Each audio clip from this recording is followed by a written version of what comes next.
سوال یہ پوچھا گیا ہے کہ اگر فون پر بات چیت کرتے ہوئے اذان شروع ہو جائے تو کیا انسان خاموش ہو جائے یا اپنی بات چیت کو جاری رکھ سکتا ہے یا نہیں؟ تو اس کا جواب یہ ہے کہ جیسے ہی اذان شروع ہو تو انسان کو بات چیت کو بند کرنا چاہیے اور اذان کو سننا چاہیے، کیونکہ عام گفتگو کے بارے میں بھی یہ حکم ہے کہ آپ اپنی گفتگو کو روکیں اور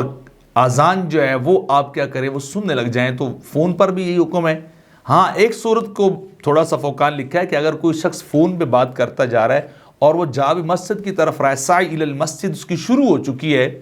تو پھر اگر وہ بات چیت کرے تو پھر بعض فقہاء نے اس بات کو لکھا ہے کہ وہ بات کو جاری رکھ سکتا ہے، کیونکہ وہ کہتے ہیں کہ ان الاجابہ باللسان مستحبہ و ان الاجابہ بالقدم واجبہ،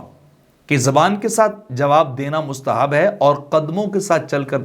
جانا، یعنی جواب دینا اذان کا کہ وہ حی علی الفلاح اس طرف چل پڑا ہے، یہ انسان کے اوپر واجب ہے۔ تو اگر وہ صحیح اس کی چلتی جا رہی ہو تو پھر فقہاء کہتے ہیں کہ وہ شخص جو ہے وہ بات چیت کو جاری رکھ سکتا ہے، لیکن